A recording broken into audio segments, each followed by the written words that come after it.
Hey, what's going on, everybody? This is Virginia, the Buckeye Gamer, back again with another video game haul.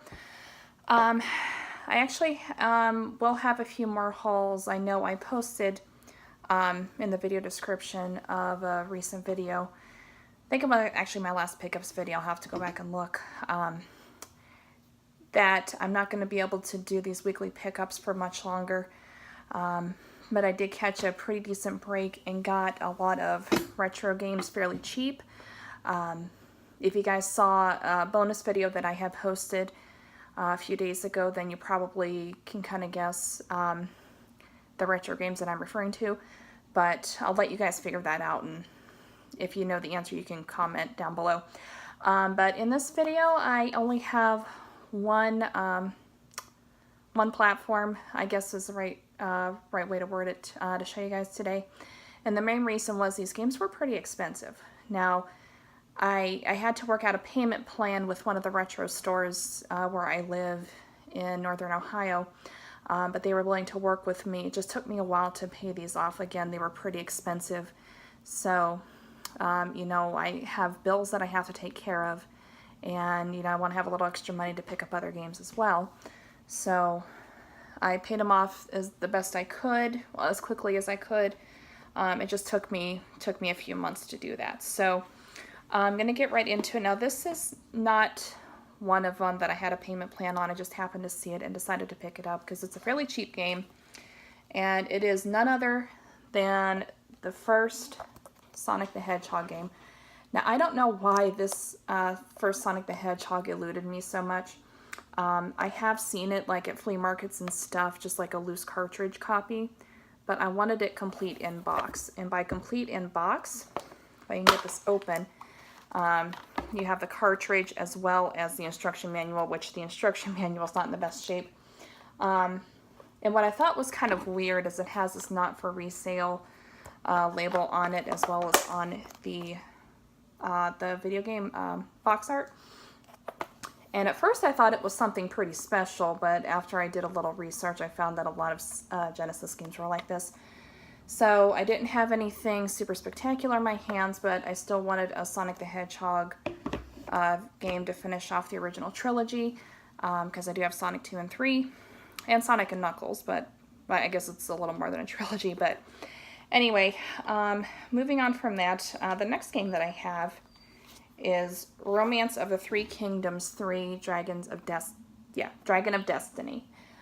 This is a really interesting RPG that takes place in ancient China.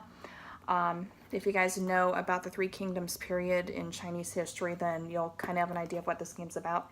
It's fairly interesting. It's different, but I enjoy it. I didn't really get into RPGs much until the original PlayStation. My first RPG that I ever played was Legend of Mana, and I absolutely love it. It actually became one of my favorite PS1 games, but that's a story for another day.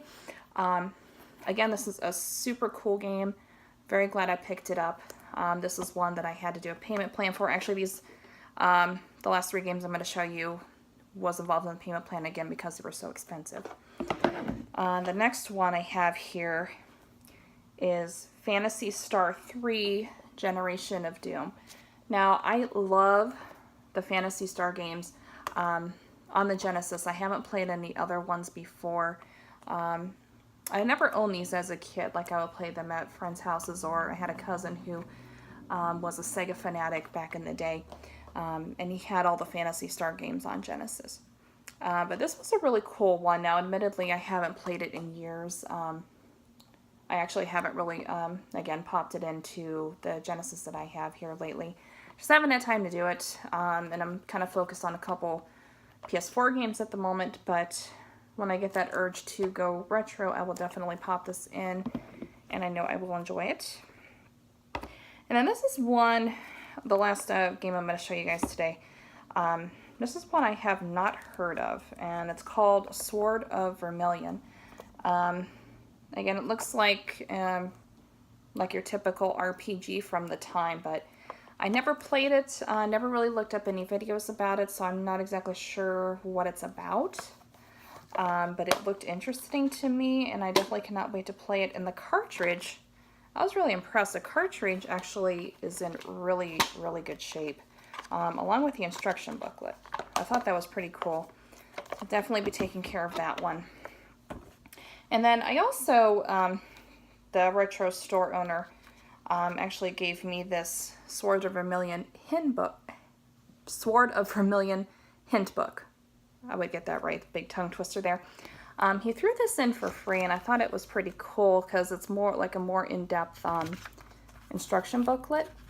You get all kinds of tips and tricks, and I thought it was really neat. I can't get it to fit into the game box though, so I'll have to figure out a proper way to display it and take care of it. But anyway, guys, that wraps up this pickups video. I know not the most interesting thing that I have posted, and I just happened to realize I think I wore the same shirt in my last pickups video, and for that I do apologize. I do change my shirts every day. This was just the easiest one to grab today because I've just been on the run and super busy. But anyway, guys, again, hope you enjoyed it, and if you did, don't forget to hit that like button and subscribe if you like what you see. And I will be back with more videos. Have a good day.